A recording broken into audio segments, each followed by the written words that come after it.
Hello dear friends, this is your personal English coach Professor DC, and in this video we are going to understand the simple present tense.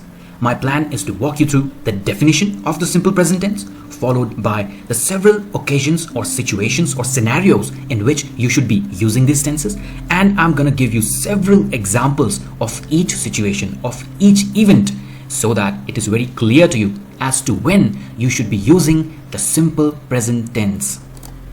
I'm also going to talk about the English sentence structure, the several verb forms in English language, and which verb form should you be using while you are practicing or while you are using the simple present tense. How can you not embarrass yourself when you are talking about the simple present tense? How can you not feel awkward by using the appropriate verb forms while using the simple present tense? We will be covering all these things in this video. By the end of the video, I assume that you will be a master of the simple present tense. My dear friends, English grammar is like mathematics, or in fact, swimming. You need to practice, practice, practice. I just cannot make a 5-minute video telling you about the formula of using the simple present tense and using that formula in your daily communications. It just doesn't work that way. And therefore, for every situation, for every scenario, I will be bombarding you with lots and lots of examples so that when you practice speaking in the simple present tense, you can recall all these examples and correct yourself mentally before speaking or writing in the simple present. But hey, before we get started, we need to answer one basic and a very important question. So which are the scenarios where you'll be using a simple present tense? The most common usage of simple present tense is to demonstrate habits which occur every day, often, always, sometimes, or maybe never. Here we saw the very first example of a simple present tense. They drive to the office every day. Now that brings us to the basic structure of English sentence. So any English sentence has this structure: subject plus verb plus object. Now what do I mean by that? Let's go to the basics. Subject of a sentence is a person, place, thing, or an idea that is doing or being something. What about verbs? Verbs are action words in a sentence that describe what the subject is doing. And what about object?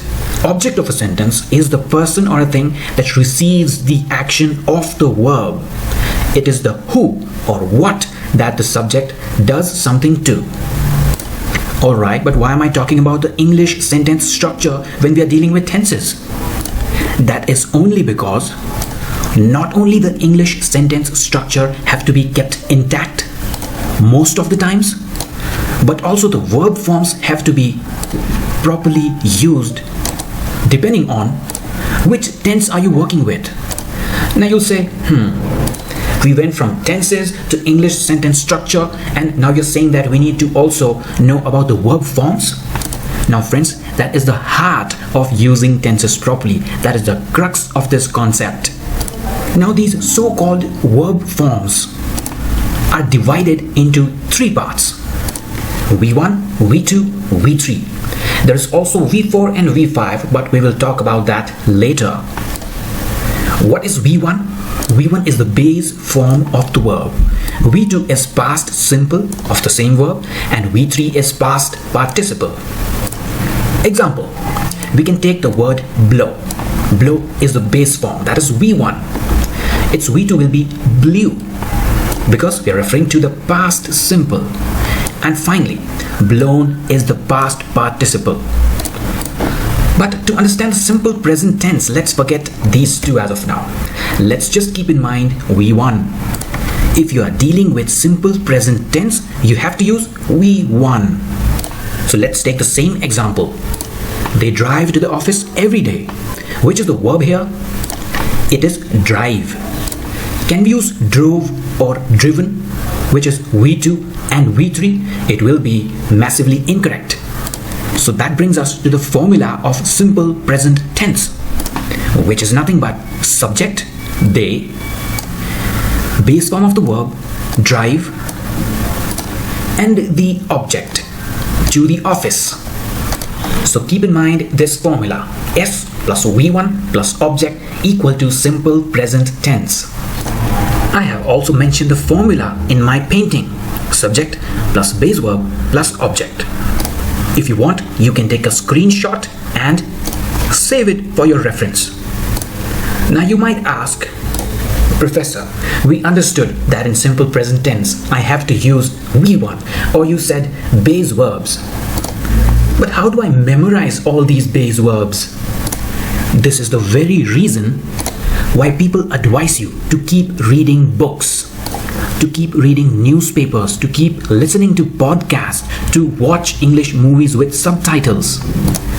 Because you need to be familiar with the different verb forms so that when you encounter a specific verb, you know that this is the base verb, this is the simple past or V2, or this is V3.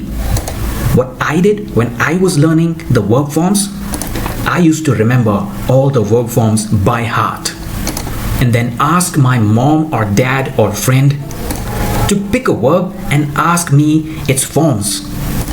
Today we are living in the world of technological evolution. You can just go to Google and type base verb list. There are so many useful websites which will give an enhanced list of V1, V2, V3. I just click on the first one and here is the enhanced list. And the website also is insisting you to memorize them. There is no other way because they're all different. So, for example, as soon as you encounter the word break, you should know that this one should be V1 because V2 is broke and V3 is broken. There can be some tricky verbs as well. For example, cut. V1 is cut, V2 is cut, V3 is cut. So I insist you to memorize all the V1s. At least reach to a point where you can identify which one is V1, which one is V2, which one is V3. Coming back to the simple present tense. The first usage was to indicate or demonstrate habits. We already saw an example. They drive to the office every day. Now let me give you multiple examples of the sentences in simple present tense that indicate habit. The news usually starts at 6 a.m. every morning. We leave for work at 7:30 a.m. every morning. My husband watches the TV in the evening. Sometime Suzanne meets with her friends after school. They usually play football on Sunday. Mark rarely visits his sick grandmother. Pinocchio usually tells lies. Sometimes I go to school by bus. The train leaves every morning at 8 a.m. Every morning months, the earth circles the sun. He plays football and then goes home.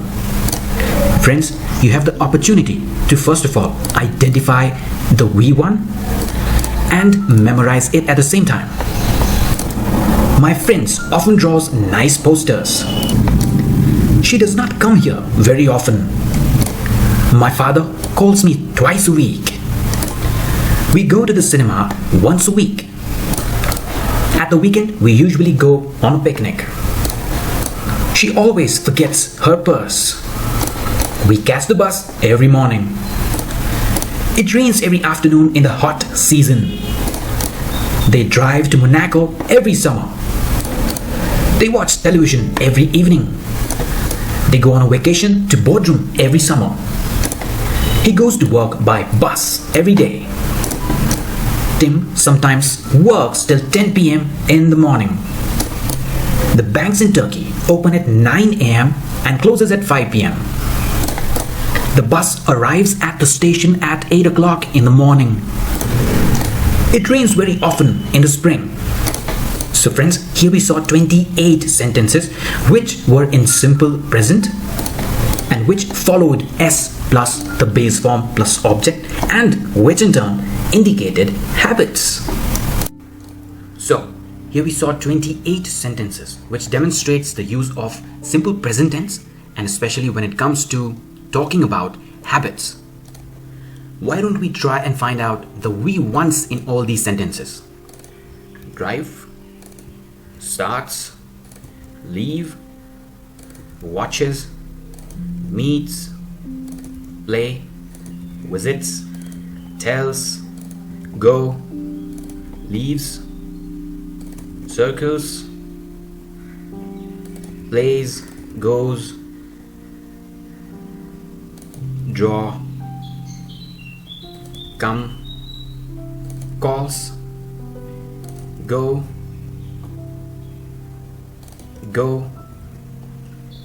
forgets, catch, rains, drive, watch, go, goes,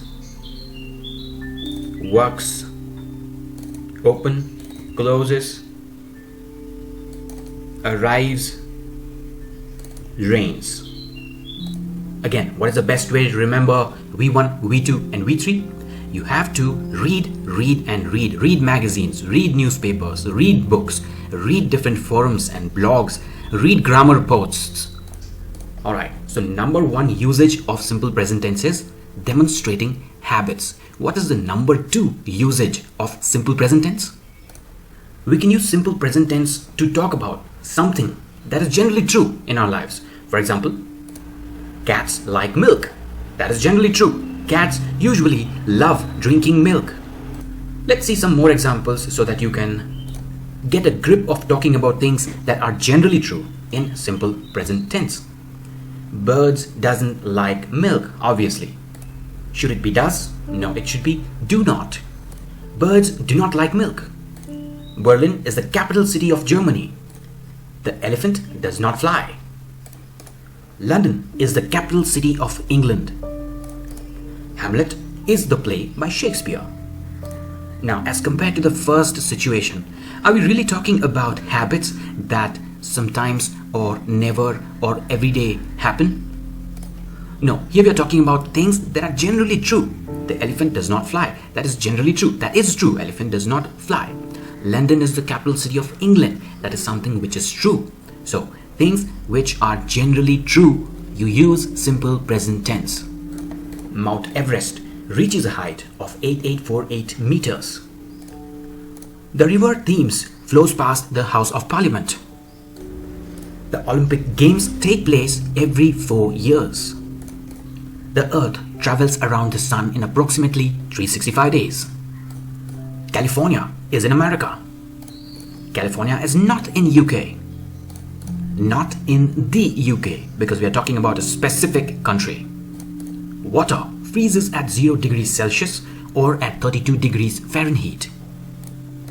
The Thames flows through London. The Earth revolves around the Sun. The Earth is round. Kangaroos live in Australia. Most babies learn to speak when they are about 2 years old. Water boils at 100 degrees Celsius. Trees lose their leaves in the fall. Few people live to be 100 years old. Woods float on water. Do elephants live longer than humans? Does it snow in the Sahara Desert? Flowers don't grow in winter. So I'm reiterating the concept. If you want to talk about things that are generally true in your real life, you always use the first form of the verb, that is the base form, and that will result into a sentence which is in simple present tense. Let's go ahead and mark all the V1s. Like, is, does, is, reaches, flows, take place. Okay, let's mark take. Travels, is, freezes, flows, revolves, is, live, learn, boils, lose, live, float, live. Does it snow? Snow. and finally grow. So we have 25 nice examples of sentences that show things that are generally true. So number 1, you demonstrate habits with simple present tense. Number 2, you demonstrate things that are generally true with simple present tense. Which is next? The next is future timetables. Now, what do I mean by that? If you are trying to tell someone about an event or occurrence that's going to happen in future, if you know the time of that event which is going to happen in future, you use V1 and hence the simple present tense. Let me give you the first example. The train leaves tonight at 6 p.m. Okay, to look up all the forms of the verb for any particular verb, all you can do is type the verb and just type V1, V2, V3 in Google and you should get it. So V1 for leave is leave. V2 is left, V3 is left. So leave, left, left. Let's see a few more examples so that you understand this concept very well. Now somebody tells you that, hey, the bus arrives at 7 p.m. and you correct that person and say, no, the bus does not arrive at 7 a.m. or 7 p.m. It arrives at 7 a.m. The bus does not arrive at 7 p.m. It arrives at 7 a.m. The plane arrives in London at 11:45 a.m. The lesson starts in 5 minutes. The film begins at 8 o'clock. Let's check out on Google. V1 is begin, V2 is began, V3 is begun. Begin, began, begun. My brother's birthday is on Wednesday. The festival ends on Sunday. The next bus comes in 35 minutes. Wow, my grandmother turns 100 in July. Winter starts on December the 21st. The party starts at 8 o'clock. When does the class begin tomorrow? Just imagine how would it sound if I used begun or began. It would look awkwardly incorrect. The plane leaves at 5 tomorrow morning. I'm sure you must be aware that when you have time and when there is no AM or PM written, it is in 24 hours and here 5 means morning. Otherwise, it would have been 17. Christmas Day falls on Monday this year. Hurry up, the train departs in 5 minutes. I leave Frankfurt at 5 in the morning. Tom arrives in New York at midnight the next day. What is the mistake in this sentence? The is unwanted. So it's Tom arrives in New York at midnight the next day. She has a piano lesson after school. The train does not leave for another 10 minutes. By now, I'm very sure that you would have got an idea of how to use a simple present tense to indicate a future timetable. Now let's go ahead and mark all the V1s. Leaves, arrive and arrives, arrives, starts, begins, is, ends, comes, turns, starts, begin, leaves, falls, departs, leave, arrives. She has a piano lesson after school. Has, leave. What is the fourth situation where you should use a simple present tense? Going back to the first 3 topics we covered, number 1 is habits that happen every day, often, always, sometimes, or never. Number 2 is things that are generally true. Number 3 are the future timetables. And now let's talk about the fourth situation where simple present tenses are used. The fourth situation is permanent solutions. Things that are permanent situations that are never going to change or which will rarely change in the coming future. For example, she works in a bank. This is permanent. It might never change. She might never switch her job. He plays tennis. Let's check out some good examples here. I live in Boston. He works as a fireman. Margaret drives, not drives. It can be drives if she just has washed her car, but here it is Margaret drives a Volkswagen. Jerry does not teach math at high school. This is a permanent situation. Jerry teaches something else and not math. I go to school. They love coffee. So you see, these type of sentences are small and sweet and short. She has 3 children. They dislike or don't like mushrooms. He is married, so don't think of proposing him. Which games does she play? She plays football, but she doesn't play tennis. She works very hard indeed. My friend hates fish but eats everything else. I never drink coffee with milk. I love black coffee. So, here we saw some of the good examples of sentences which demonstrates situation or events that are permanent. Let's mark all the V ones. Work, play, this one is easy. Not in. Live, works, drives, teach, go, love, has, like, is, plays, play, works, hates, drink, everything that show action.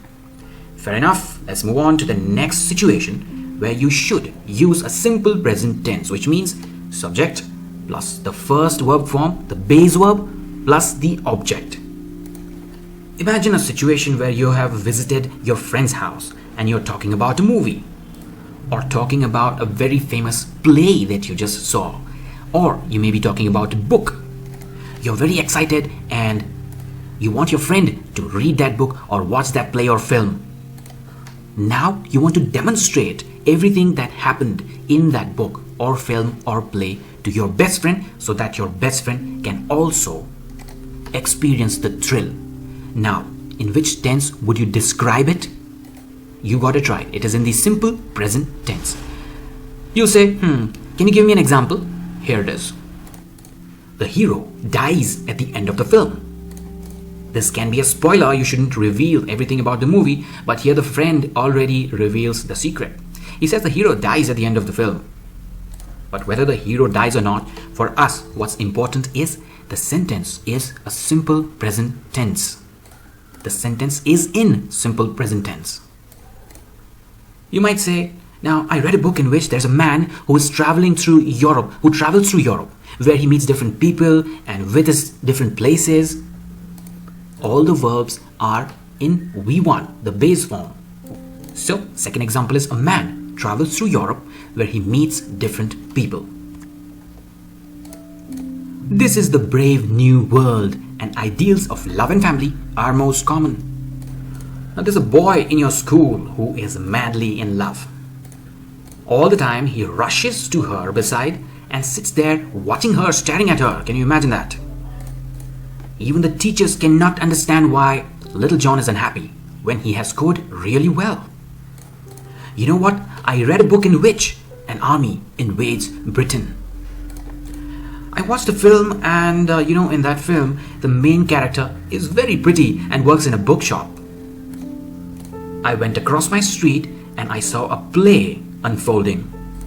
And the situation in that play was such that if this thing happens, that thing will happen too. So in the movie called Dr. Dolittle, he walks a parrot on his shoulder.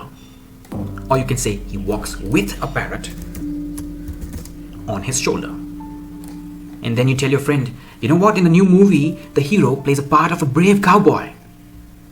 So friends, here we have 10 nice examples of all the sentences which demonstrate or which talk about events or situations or occurrences which you have read about or maybe seen in a play or a movie, and you are demonstrating them to your friends or family. Let's go ahead and mark all the V ones. Dice, travels, meet. Let's grab all the action words. Is, are, rushes, sits. So these are some of the good examples of all the events or happens in books, plays or films that you have read about, that you are thrilled and surprised about, and now you want to go to your friends and families and relatives and demonstrate it. So while you demonstrate it, the tense that you use is simple present tense. Let's go ahead and mark all the V ones. Dies, travels, meets, is, are. Grab all the verbs here. Rushes, sits. Can we also include watching? Understand, is unhappy when he has scored really well. An army invades Britain. The main character is very pretty, works in a bookshop. If this thing happens, that thing will happen. So in that movie, he walks with a parrot on his shoulder. Alright, we have 9 sentences. I have included one more to make 10 sentences. The 10th one is, in that movie, the hero plays a cowboy. Play. I am repeating. How can you find a particular verb form? Just go to Google and type verb form of. Type that verb. I have written play, and you will get the result instantly. Play, played, played. Now you'll ask, sir, why have they put an S here when V1 is just play? Now this is another concept in grammar altogether, but I'll give you a simple formula. Just check the word before the verb. Here we have hero, which is singular. When you have singular here, you put an S. If it were heroes, I would have used play. The heroes play, the hero plays. Talking about the 6th scenario in which you should be using simple present tense. And what is that? That is conditions. All the sentences that have conditions in it. You become stubborn one fine day and tell your friends, see, if it rains, I won't come. You're putting a condition, and therefore this is a simple present tense. A condition in your chemistry classes maybe. If you heat water at 100 degrees, it boils. See the verb used. Heat, boils. If you don't hurry, you will miss the train. If it rains today, we will get wet because we are in the middle of a trekking expedition. If the weather is nice, she walks to work. But if the weather is challenging, she would prefer to take a bus. I read if there is nothing interesting on the TV. So, are you able to notice the conditions put across in all these sentences? If there is nothing on the TV, if the series shown on Netflix is boring, I start reading a random book. If I study, I will pass the exam, for sure. This co-worker of mine, Sally, is always late. If she's late again, I will definitely be mad. I'm telling you, you will miss the bus if you don't hurry. You're already late.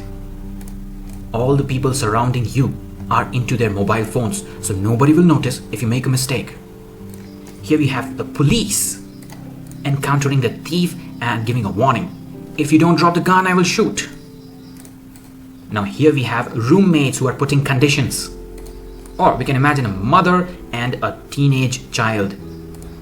If you help me with the dishes, I will help you with your homework. I really don't like Mr. Fox, so if in case you see him tonight, just tell him that I am ill. So friends, here we have nice 13 examples of all the sentences that demonstrate conditions, and therefore the verbs that are used are V1, the base verbs, and therefore that makes the whole sentence to be in simple present tense. Let's quickly mark the verbs. If it rains, I won't come. If you heat the water at 100 degrees, it boils. Hurry, miss. Rains, get. Is, walks. I read if there's nothing on TV. Read, is. Study, pass. Is, will. Hurry. Will, make. Now friends, will can be a noun or a verb, it depends. Drop, shoot. Help, help. See, tell. And am.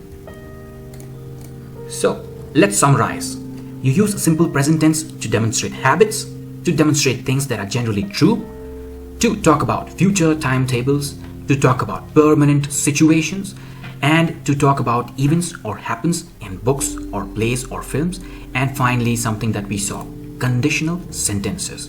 What's next? Now friends, sometimes while you are talking, while you are discussing, you want to discuss about the state of something, not an action, but state, and therefore you use stative verbs. What do I mean by that? The soup tastes great. So what is the state of this soup that I'm having? It's great. You look fabulous. He simply hates garlic because it smells bad. I want to get away from here. I'm sick of this place. My sister, you see here, she prefers tea or a coffee. She does not understand me. I do not believe it. Simple and sweet sentences here, friends. This is easy to remember. Now, I don't know why you are so mean. Now, you see someone acting in a weird way and say, we don't think that this is right. What does it mean? I'm pretty confused. Can you please clarify? I love lying in bed late on Sunday mornings. That's only because I wake up every day at 7 a.m. and rush to the office. I need to know the truth right now. She says she does not know who did it, but I don't believe her. I really suspect her. After what you did, he does not want to speak to you again. That does not taste very good, does it? Hey, do you remember the first time we met? Do you smell something funny? I'm really getting dizzy. This driver seems to be drunk. Does he understand which way to go? So here, friends, we have 18 sentences which have verbs that express states of something. Not really action, but states. Let's mark all the verbs which are V1s, base verbs. Tastes, look, hates, get, prefers, understand, believe, know, are. We do not think that this is right. What does it mean? Mean, I love lying in bed. Love, need, says, no, believe. He does not want to speak to you again. That does not taste very good, does it? Now you might be confused about the word does, but that does not exist amongst V1, V2 and V3, because if do is V1, then V2 is did and V3 is done. Do, did, done. Moving on. Remember, met, smell, understand. Now, here we have the last and the 8th situation, occasion, event, incidents where you should be using simple present tense in order to make a mark so that people know that you are aware of tenses. Now you might think, oh gosh, so much for a simple present tense. Yes, my dear friend. Tenses are vast but easy. Just stay with me.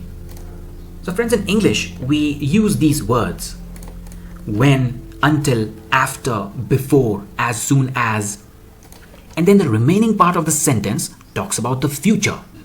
For example, I am busy right now, but I will call you when I have time. Let's check out some interesting examples of this situation. I will not go out until it stops raining. So the usage of word until and the verb form used after that is V1. She has breakfast and then she goes into the bathroom. Now there can be many words which talk about the future. So not only these, there can be many. Let's check out some more. So, what is her daily routine? She has a breakfast and then goes to the bathroom and gets fresh, and after that she changes her clothes or puts on her clothes. And very soon the bus arrives, and when the bus arrives, she gets on the bus and goes to work. First, I get up and then have breakfast. That's what I usually do. We watch a movie after he arrives. We make popcorn while he drives here. So this is what I do. I go to school, and after completing my after school, I switch on my computer and then check my emails. She will come as soon as her babysitter arrives. When are you going to make dinner? I'm going to make dinner after I watch the news, not now. Are you going to give me the book now? No, I will give you the book before you go. So here we saw 12 examples of sentences that have the words like when, until, after that, before, as soon as, then. And when you use such sentences and when you want to demonstrate future event, a future occurrence, the trick is to use V1, the base form of the verb, after these words. So let's quickly find out the verbs here. Alright, here we have call, have, go, stop, has, goes, puts, arrives, gets, goes, get, have, watch, arrives, make, drives. Can we take this together? Switch on, check, come, arrives. I am going to make after I watch. In fact, am is also a verb. Let's mark it. I will give you the book before you go. Alright, that's the end of the list of sentences. So it's time for a quick recap. Shall we go from the bottom or shall we go reverse? You use the simple present tense when you are, number one, talking about the future after the words like when, until, after, before, as soon as. For example, I will call you when I have time. When you are talking about the stative verbs or the conditions, not the actions necessarily, but the states of something. For example, the soup tastes great. You use simple present tense for conditions. For example, if it rains, I won't come. You use simple present tense to demonstrate an event or something that you read in the book, plays, or films. For example, the hero dies at the end of the film. You use simple present tense to describe a permanent situation. For example, she works in the bank. You use simple present tense when you want to talk about future timetables. For example, the train leaves tonight at 6 p.m. You use simple present tense to talk about things that are generally true. For example, cats like milk. You use simple present tense to demonstrate habits. Most common use of simple present tense is to describe habits. And we saw a couple of nice examples for each of the situation. Now friends, we are done with the simple present tense, but before we wind up, I want to share something very important. These are the basics of English grammar. And this is where most people make mistakes. Not just you as a student. I've seen many seniors and leaders making mistakes. Why? Because verbs are divided into two parts. Regular verbs and irregular verbs. Now as you can already see, I am on the website languageonschools.com to explain you the concept of regular and irregular verbs. Why have they called these kind of verbs as regular? Because if you change the verb form from V1 to V2 to V3, the spelling does not change. You're only adding something to that verb. Therefore, they are called regular verbs. If you talk about irregular verbs, they are all different. The whole spelling changes, the whole pronunciation changes. Now, what are some of the examples? Let's take work. This is a regular verb because if you want to change it to V2, it is worked, and V3 is also worked. So the spelling has not changed. We have only added ed to it. Now there are some verbs that end with y. In that case, we just remove the y and add ied. Study, studied, studied. Now friends, here we are just talking about simple present tense. So what I want you to do is go through this list and try to memorize all the we-ones. Okay, this is a good list. This is an enhanced list of commonly used we-ones. All right, the more mastery you have over remembering we-ones, the more better you will be at using tenses. And after we have discussed about regular and irregular verbs, from the list at one glance itself, you'll be able to make out which one is regular, which one is irregular. For example, this is irregular: sing, sang, sung. You see the whole spelling has changed, the whole pronunciation has changed, and therefore this is irregular. Even this one, stand, stood, stood. Alright, so the way you can practice this is memorize all the V1, V2, V3, go to your best friend or go to your family member and then request them to ask you or pick any V1 and you tell the V2 and V3. Or if you're all alone, memorize them first and then cover the V2 and V3 with another book or an envelope or something and then try to recall. So I will wind up with a quick summary. If this blue line indicates present time and if this red ball indicates action or an event, then a simple present tense is a form of verb which is used to indicate an action or an event that is either going on or regularly taking place in the present time. The formula is subject plus V1 plus object. Having said that, we come to the end of simple present tense. We have 11 more tenses that I'm going to explain and walk you through. Now, I'm not keeping your exams in consideration while I explain. I am explaining this in such a way that in your life, in your future, you can be flawless while you are describing events using tenses. You reach at a level where you wouldn't have to think about even these formulas or the 8 different types of situations that we saw. It will come naturally. So I hope you have understood the concept of simple present tense. If in case you have any doubts, please let me know in the comment section. If you want to comment or give a feedback or a suggestion or a recommendation on my teaching style, I will be very happy to know that. If you want me to go slower or faster, please don't hesitate to tell me. And if there's any other concept in your grammar or in fact the whole English language, please let me know in the comment section and I will be more than happy to make a video explanation on the same. I thank you for watching and I hope you have a wonderful day.